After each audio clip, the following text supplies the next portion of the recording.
This is a fairy tale woven from history, retelling the life of Catherine of Valois through the lens of Sleeping Beauty. In the closing years of the 14th century, France lay beneath a strange enchantment. Not the kind sung by troubadours, no spinning wheels, no hidden curses whispered at christenings, but a quieter spell, one that crept through stone corridors and settled deep into royal blood. For the King of France had fallen asleep inside his own mind. Charles VI ruled a kingdom that watched him with fear. Some days he wandered the palace, believing himself made of glass, terrified that the lightest touch would shatter him. Other days he did not know his wife nor recognize his children, as if they were ghosts drifting through his own halls. And so the court learned to speak softly, to move carefully, to pretend that a crown could still be steady when the mind beneath it had fractured. It was into the sleeping kingdom that Catherine of Valois was born. She was the youngest daughter of the royal family, small and quiet in a household already crowded with unease. From her earliest years, she learned that splendor did not mean safety, and that silk and jewels could not protect a heart from breaking. Catherine watched her father from behind embroidered sleeves, saw the way courtiers flinched at sudden movements, heard the whispers that followed him like shadows. When he spoke of glass, of being fragile, of being in danger, something in the child understood. Am I made of glass too? She wondered. She was dressed in fine gowns, crowned in miniature splendor, praised for her beauty and stillness. She was told to sit carefully, to move gently, as if one wrong step might cause her to splinter. Pretty things were always fragile. Everyone knew that. Catherine learned to be very still. She learned to wait. She learned to sleep with her eyes open. When she was not yet 10 years old, a woman came to court who promised answers. She was called an astrologer, a reader of the heavens, a keeper of charts and calculations. The stars, she claimed, opened to her like a book, their patterns, as legible as words upon a page.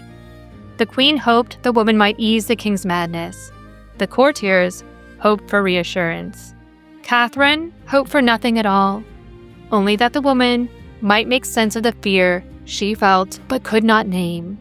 Late one night, unable to rest, the princess crept through the darkened corridors of the palace. Candlelight flickered beneath a door.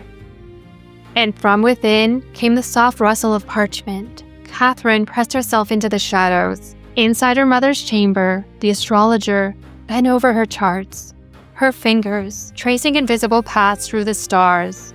The room smelled of wax and ink and something older, something that did not belong to the palace at all. The woman lifted her head. Her gaze met the child's in the doorway, and for a long moment she said nothing. Then softly, not as comfort, but as truth, she spoke.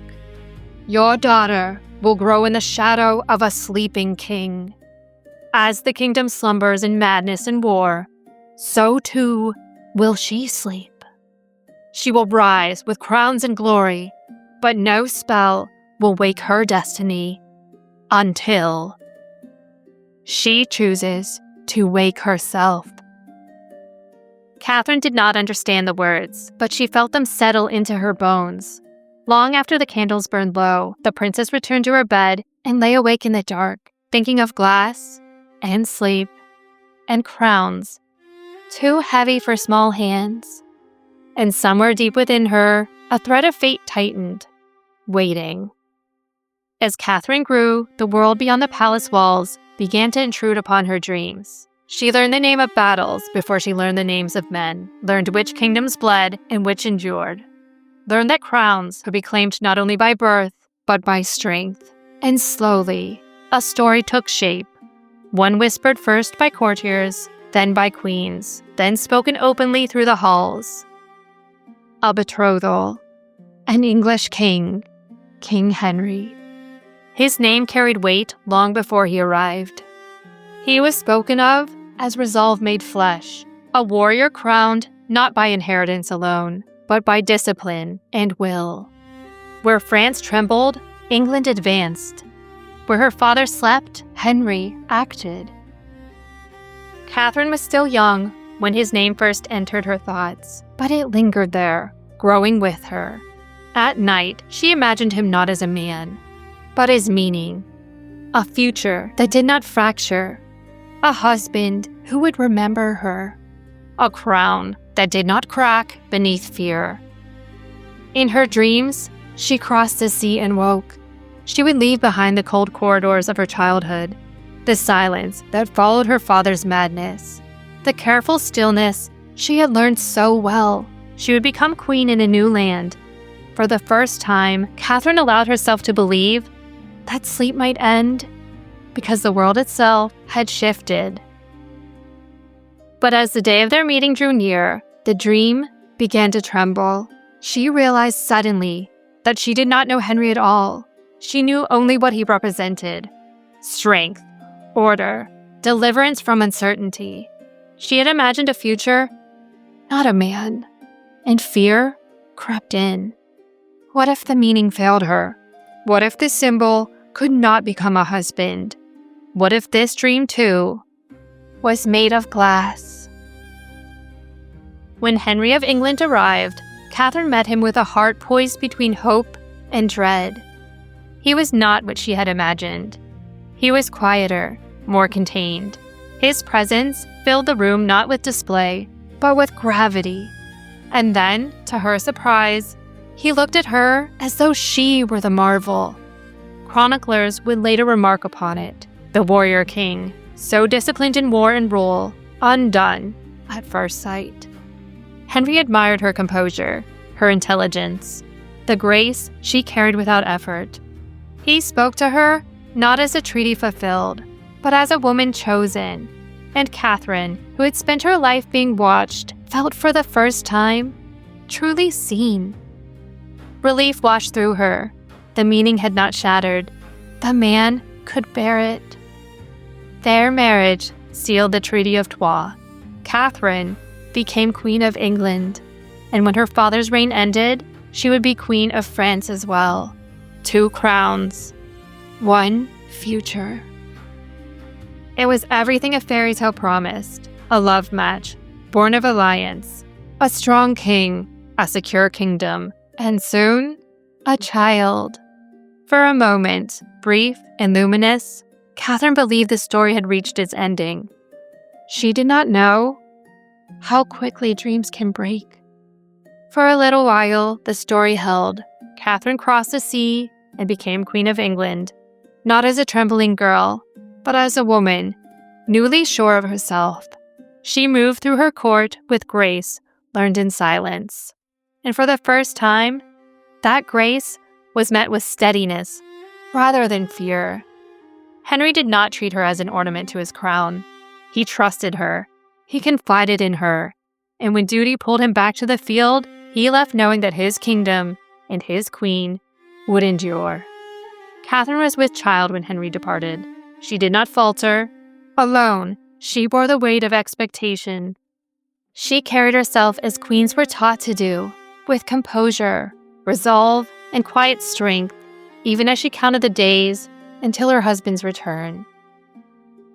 When the time came, Catherine gave birth without him. She was strong.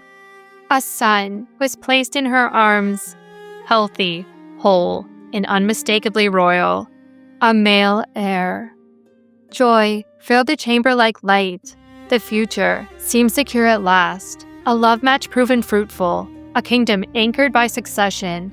A child born not of fear, but of hope. Henry had not yet met his son. Catherine sent word immediately. At last, she traveled to see him, leaving the infant safely behind, watched over and guarded, believing there would be time enough for reunion soon. When husband and wife were reunited, Henry rejoiced in the news of his son. He praised Catherine for her strength, for her courage, for the life she had brought into this world in his absence. Then, duty called again. Henry departed to attend the business of kingship, affairs of war and governance that could not be delayed, even for joy. He fell ill soon after. The sickness moved quickly, without grandeur. There was no battlefield glory, no final charge, no heroic end worthy of a warrior king. Henry V died quietly, far from his queen, before he could even hold his son. Catherine was not yet 21. The dream did not fade. It shattered.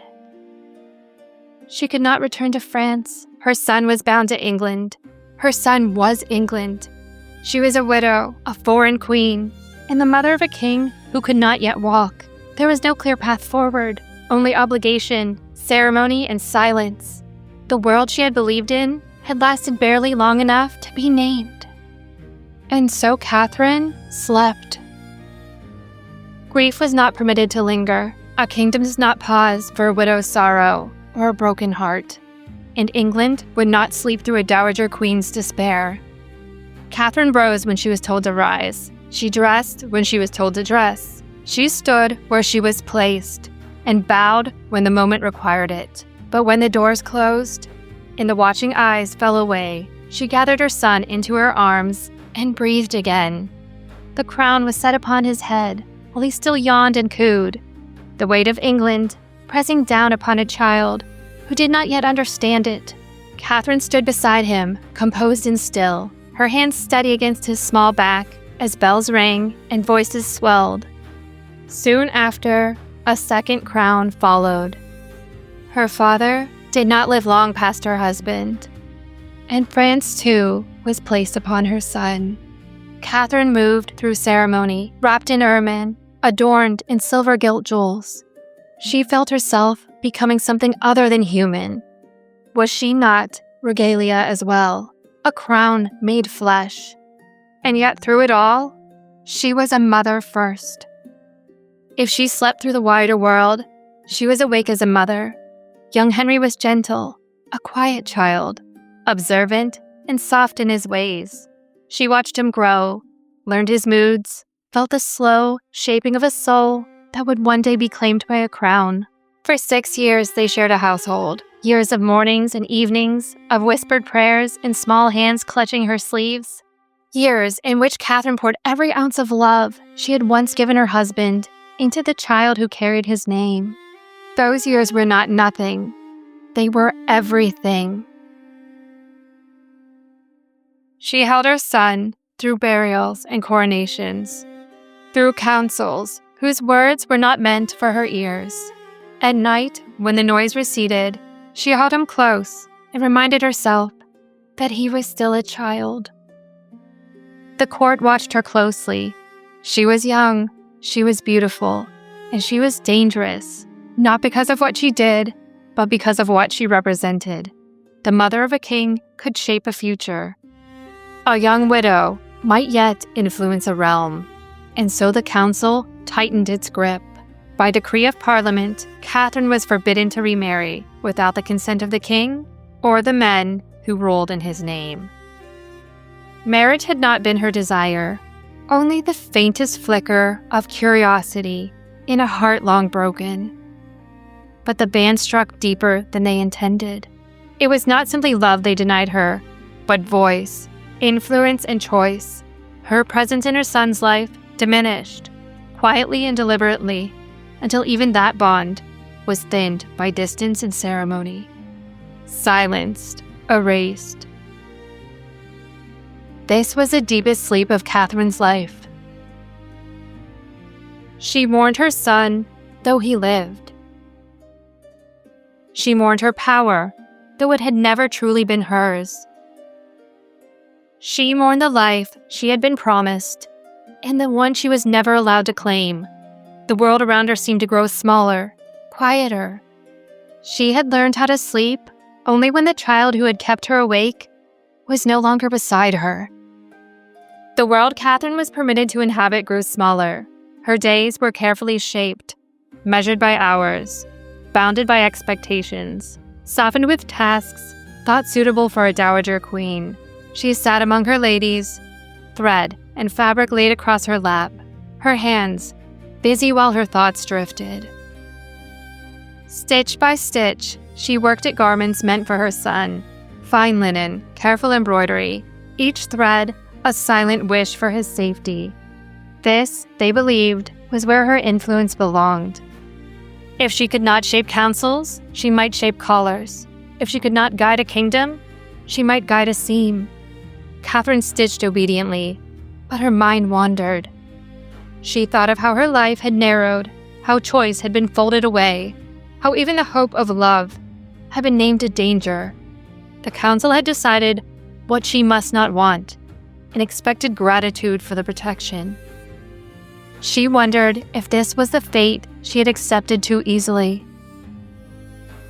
It was then that the words returned to her, not as a voice, not as a warning, but as a memory that had waited for her to understand it. "She will sleep," the woman had said. "She will rise with crowns and glory, but no spell will wake her destiny until she chooses to wake herself." Catherine had thought sleep meant enchantment, or death, or something sudden and final. She had not known it would feel like this, awake only in the smallest corners of her life and nowhere else. Her finger slipped. The needle pricked her skin. A bead of blood rose slowly, bright, warm, unmistakably alive. Catherine watched it swell, fascinated by the proof of it. She was not regalia, not a symbol, not an object arranged for display. She was flesh and blood. The room tilted, her breath caught, and she stood too quickly, the world swimming around her.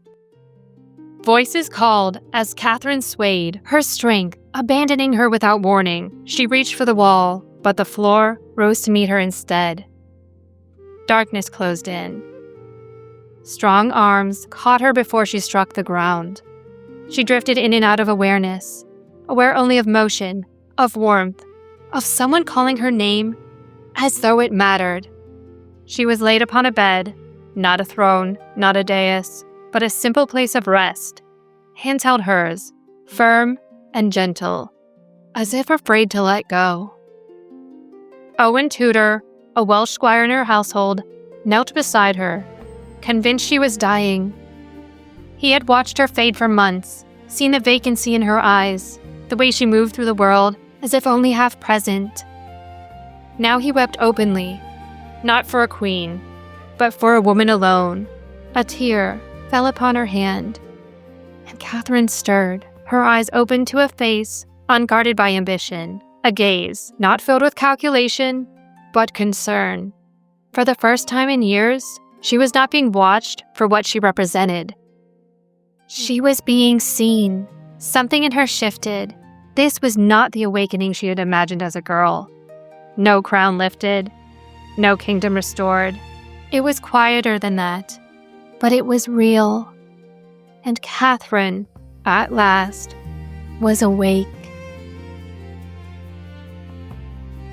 Awakening did not come all at once. It came in small moments, in conversations held a little longer than necessary, in glances exchanged without ceremony, in the warmth of being regarded not as a symbol, but as a soul. Owen remained near her after that day, careful and respectful, as he had always been. He did not press. He did not ask. He listened. He spoke to Catherine as one speaks to a person, not a position.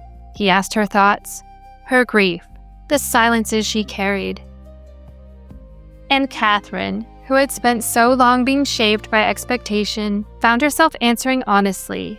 She saw him then, truly, not as a servant of the household, but as a man marked by loyalty and patience, by a steadiness untroubled by ambition. He had no lands to bargain with, no titles to wield, no designs upon her son's crown, and so the court did not fear him. A marriage to Owen Tudor promised no threat to the balance of power. Catherine and Owen married quietly. There was no crown upon her head, no treaty to seal, no eyes counting what might be gained. The vows were spoken softly, and this time, Catherine entered marriage, without being given away. They withdrew from court to one of Catherine's quieter estates, a life gentler than any she had known. It was not a cottage in the forest, but it felt like one.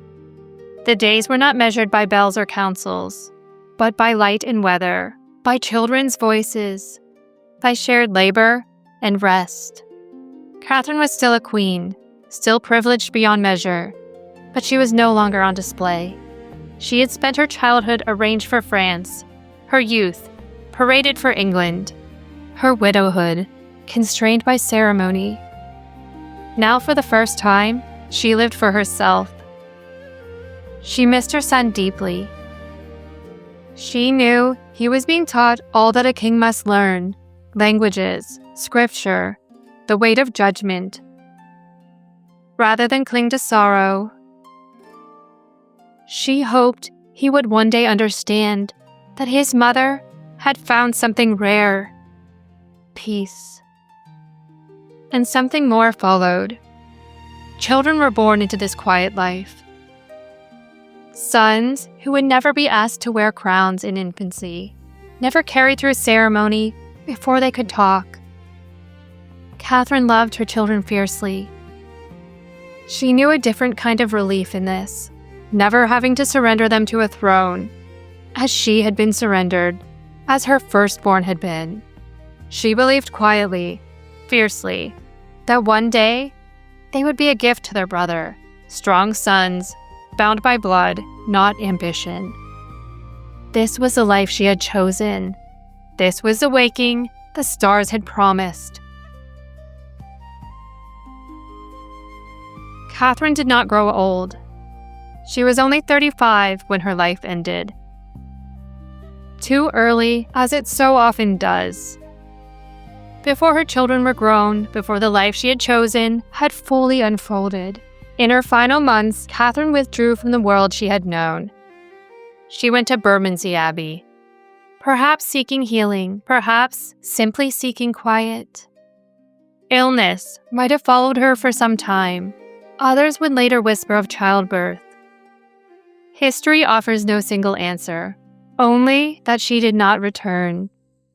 She had survived a childhood shaped by madness, a marriage forged by war, a widowhood heavy with silence, sleeping through a world that offered her little room to wake. And yet, in that brief time that was truly hers, she had learned how to live. When Catherine of Valois died, she was honored as a queen should be, with solemn rites, with processions and prayers, with a funeral effigy fashioned in her likeness, set forth for all to see. She left behind children, and the son who wore a crown she had once carried for him. She would not walk beside him in the years ahead. That sorrow remained. The prophecy had never promised her forever, only that she would wake, and in waking, change what followed. Every season of her life, even the years spent waiting, even the long sleep, had tugged at the threads of destiny. From her quiet choice would rise a line that reshaped England, the Tudors, a dynasty born of love, chosen in silence. The sleeping princess did not awaken to rule forever. She awakened long enough to change her story, and that was enough. This story has been told as a fairy tale, but it is rooted in history. History records actions and outcomes, but it does not record interior lives. It does not tell us what it costs to be watched, constrained, or erased. Catherine has long been compared to Sleeping Beauty, not because of her life, but because of what happened after her death. She was laid to rest at Westminster Abbey, but during later renovations, her tomb was disturbed and her coffin left open. Her preserved body remained visible for centuries, visited, observed, and treated as a curiosity. A queen displayed, a woman without consent, a life reduced to the illusion of sleep. Only in the 19th century, during the reign of Queen Victoria, were her remains finally reinterred with dignity. That history is real, and it is deeply unsettling. This fairy tale exists not to soften that truth, but to ask a different question. The fairy tale ends here, but Catherine's history does not. If you've enjoyed this kind of storytelling, where records, symbolism, and imagination meet, I'd love for you to like, comment, or subscribe. It helps this channel reach new viewers, and your engagement genuinely matters. Thank you for watching Meet the Muse.